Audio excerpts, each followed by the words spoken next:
어느 촌의 의원 집에 새로 들어온 머슴이 있었는데 얼간이긴 했지만 일만은 몸을 아끼지 않고 잘하였다. 그래서 의원은 누구를 만나거나 이 머슴의 칭찬을 하였다. 그런데 어느 날 머슴이 나으리 어쩐지 요새 몸뚱이가 굼실굼실 이상스러운 것 같아요 하고 말한다. 헌데 보아하니 혈색이 별로 나쁜 것 같지 않았으므로 어디가 아프니? 하고 의원이 물었다. 아픈 것도 아닌데요. 어쩐지 여기가. 머슴은 거북살스럽게 사타구니에 그 불룩하게 솟아오른 장소를 가리켰다. 의원은 고개를 끄덕이고 빙그레 웃으며 그 병이라면 걱정할 것 없지. 내일 하루 시간을 줄 테니 읍내에 갔다 오너라. 내 그 병을 고치려면 읍내 색시들한테 갔다 오면 낫게 되니까. 고맙습니다. 얼간이 머슴은 주인에게 감사하였다. 읍내 색시라는 뜻은 잘 알지 못했지만 주인이 무슨 소개장이라도 써주는 것인 줄 알고 크게 기뻐하여 이 일을 안방마님께 자랑하자 안방마님 하시는 말씀이 그렇다면 내일까지 기다릴 것도 없네. 오늘 저녁 나리께서 먼 마을에 진맥차 출타하시니 저녁 먹고 몰래 내 방으로 살짝 들어오게나. 이튿날 의원이 사랑채에서 동네 사람들과 재미있게 웃으면서 이야기를 하고 있는데 머슴이 지나간다. 저 애가 좀 전에 내가 이야기한 녀석이요. 얼간이지만 일은 퍽 잘한답니다. 그리고 머슴에게 그래 어떠냐? 읍내에 다녀왔느냐? 그리고 내 병은 어제보다 좀 나은 편이냐? 하자 머슴은 네, 나으리 어젯밤 안방마님께서 읍내까지 갈 것도 없다시면서 5번이나 고쳐주셨어요. 아주 개운해서 읍내 색시집엔 안 가도 되겠시요 라고 말했다.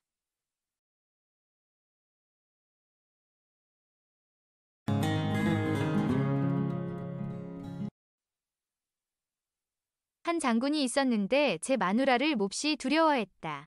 그 장군이 하루는 청색과 홍색의 깃발을 들판에 세워놓고 다음과 같이 명령했다. 아내를 두려워하는 자는 붉은 깃발로 가고 아내를 두려워하지 않는 자는 청색 깃발 아래 모여라. 그 말을 들은 무리가 모두 홍색 깃발로 갔으나 한 사람이 홀로 청색 깃발 아래로 갔다. 장군은 그를 장하게 생각하고 이렇게 말했다. 자네 같은 사람이 진짜 대장부이다. 천하의 모든 남자들이 마누라를 두려워하는데 나는 대장이 되어서 100만 군사를 영도하고 적과 마주쳐 싸울 때 화살과 돌멩이가 비 오듯 해도 용기가 100배하여 일찍이 좌절한 일이 거의 없었다. 그러나 안방문 안과 이부자리 위에 누우면 부인에 의해 제어받는데 자네는 어떻게 수양하여 여기에 이르렀는가? 그러자 그 사람이 말하기를 저의 마누라는 항상 저에게 경계하여 이르기를 남자 3사람이 모이면 반드시 여색에 대해서 말할 것이므로 3사람이 모이는 곳엔 날더러 가는 것을 삼가라 했습니다. 저는 오늘 붉은 깃발 아래 많은 사람이 모이는 것을 보고 이 때문에 안이 가기로 했습니다. 대장이 기뻐하며 아내를 두려워하는 사람이 이 늙은이 혼자만은 아니구나 하더라.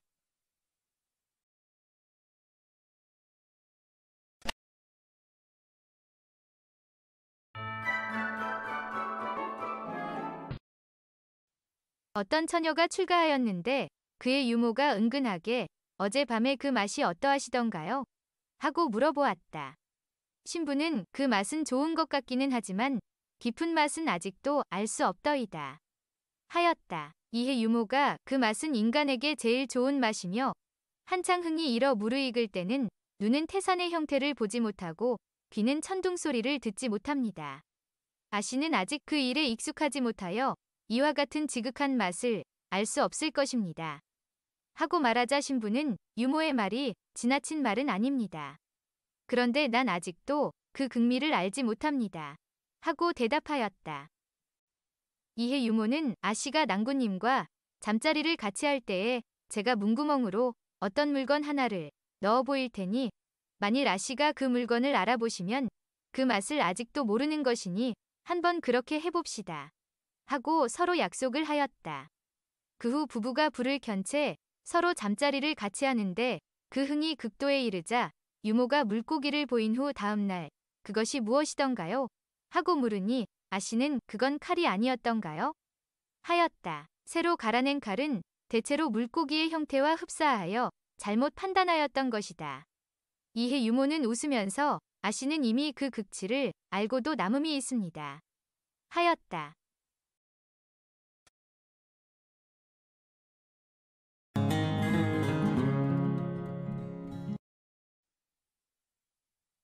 보리쌀을 얻으러 왔다가 놀부에게 매만 맞은 흥부는 밥을 얻어 먹을 궁리로 부엌에서 밥을 푸고 있는 놀부 마누라에게 갔다. 놀부 마누라 누구냐? 흥부, 저 흥부인데요. 놀부 마누라 흥부인데요. 이런 싸가지 없는 놈 같으니 형수를 보고 흥분을 하다니 하고 밥풀이 묻은 주걱으로 흥부의 뺨을 때린다. 흥부 뺨에 묻은 밥풀을 떼어 먹으며 고맙습니다. 형수님. 뺨에 묻은 밥풀을 떼어 먹고 뒤돌아서 부엌을 나간다. 놀부 마누라 나가려는 흥부를 불러 세우며 이놈아 사람을 흥분시켜 놓고 갱 가면 어떡하냐. 이놈아 다시 한번 주걱으로 뺨을 때린다. 흥부 흥부 오늘 흥분되는 날이넹. 그냥 갈 수가 없어서 놀부 마누라 뒤에 서 있다. 놀부 마누라 이놈이 갱 갔나? 흥분돼 어디 있냐? 흥부 아직 뒤에 서서 있는데요. 놀부 마누라 헉 이놈이 아직 정신을 못 차렸넹. 멋을 세우고 있다고라. 다시 밥주걱으로 때린다. 흥부 밥풀 맛을 보고 나서 갱 갈 수가 없어 밥 달라고 사정하러 왔지라. 놀부 마누라 그 형의 그 동생이라더니 이런 못된 놈이 있나. 이젠 싸기까지 하려고 사정없이 주걱을 휘두른다.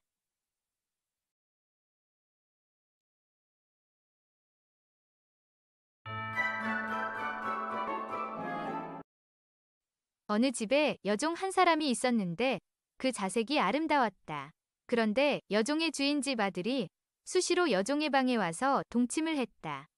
어느 날 밤 주인 아들이 아내가 깊이 잠든 틈을 타서 슬며시 행랑 여종의 방으로 건너갔다.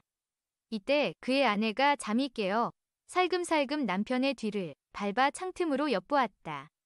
여종과 남편이 서로 주고받았다.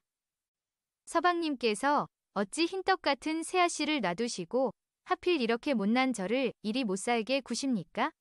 새아씨가 흰떡과 같다면 너는 산나물과 같으니 음식으로 말한다면 떡을 먹은 후에는 산나물을 입가심으로 먹지 않을 수가 있겠느냐. 이어 두 사람은 입을 맞추며 운우지정을 나누어 쾌락이 극치에 달하게 되었다. 이튿날 아들 부부가 아버지 방에서 문안을 드리는데 아들이 갑자기 기침을 심하게 하였다. 요즘 제가 기침병에 걸렸으니 참으로 괴상합니다. 며느리가 이 말을 듣고 아들에게 눈을 흘끼면서 말하였다. 그건 다른 까닭이 있나요? 허구한 날 산나물만 너무 잡수시니까 그렇지요. 그러자 아버지가 그 말을 듣고 아들에게 호통을 쳤다. 어디서 그 귀한 산나물이 생겼기에 너 혼자만 다 먹었단 말이냐?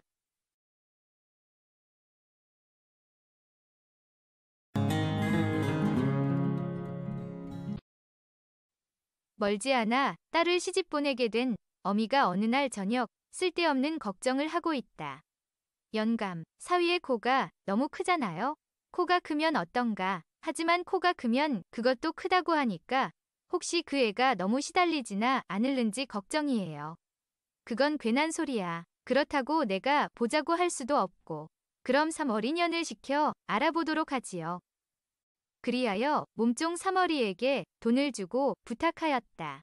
원체 그 짓이라면 사족을 못 쓰는 3어리인지라 별 탈 없이 사위될 사람과 하룻밤을 지냈다. 그래 어떻더냐? 마님 염려 없사와요. 너무 크진 않더냐? 딱 나으리와 같은 치수던걸요.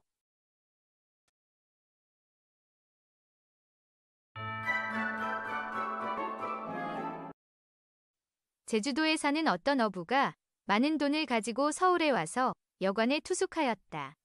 그 여관 주인 부부는 원래 성품이 간악하여 간계를 써서 어부가 가진 돈을 빼앗고자 하여 그 처에게 나그네가 깊이 잠든 사이에 살짝 들어가 나그네 곁에 눕도록 하였다.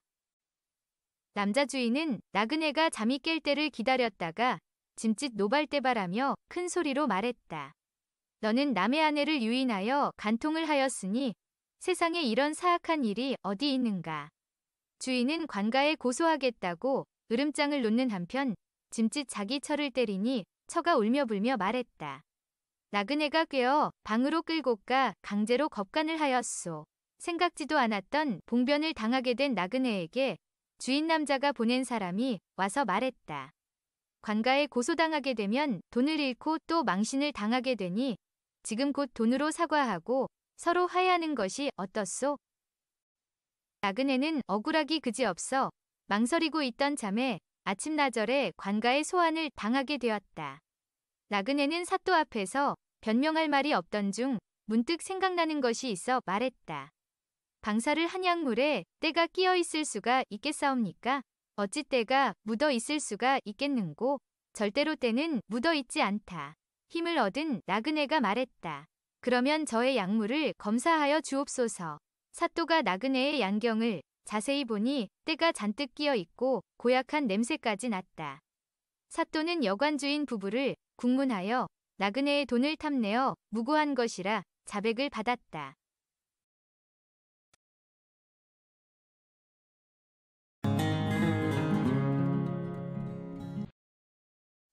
이조초에 이름난 재상, 고불 맹사성이 고향인 온양에서 한양으로 돌아오는데 마침 중도에서 비를 만나 용인의 어느 객주집에 들어가게 되었다.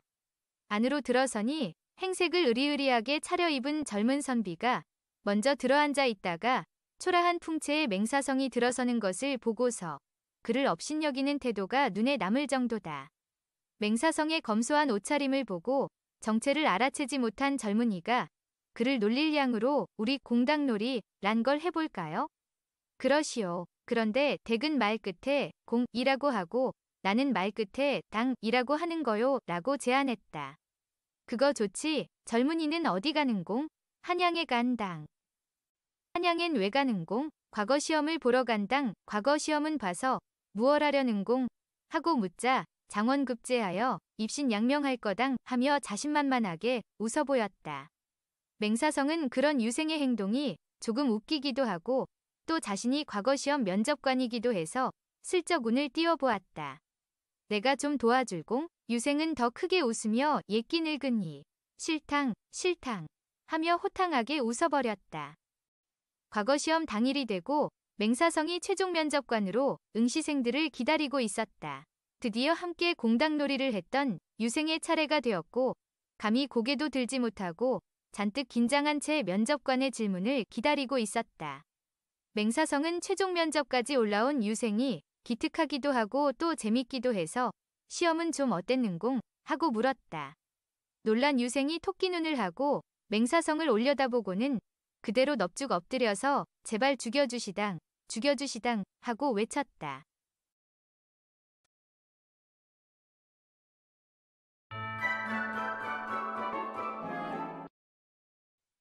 어느 선비가 기녀에 빠지게 되자 그의 아내가 선비를 책망했다. 아내를 박대하고 기녀에게 빠지게 된 연고는 무엇입니까? 아내란 무릇 서로 공경하고 서로 분별을 가져야 하는 위리가 있기 때문이요. 아내는 존귀하여 함부로 욕정을 풀 수 없으나 기녀는 욕정에 맞추어 마음대로 할 수 있소. 음탕한 일에도 마음껏 재미를 다 할 수 있으니 자연히 허물 없고 가깝게 되는 것이 당연한 이치가 아니요. 그러자 이 말에 아내는 크게 노하면서 남편을 사정없이 때려주었다. 내가 언제 공경해달라 했소? 분별을 가져달라 했소?